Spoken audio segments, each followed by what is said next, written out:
చూడని ఇంత హాయిని మరిచిపోదు మనసు. ఒదిగి ఉండి నీ వాకిటిలో బదులు కోరి నే నిలుచున్నా.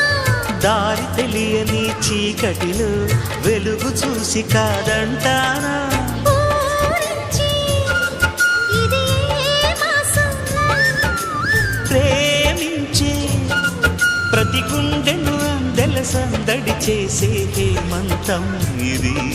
మన సొంతం అయినది. కిలకిల నవ్వే కోయిల కోసం వచ్చింది మధుమాసం. మిలమిల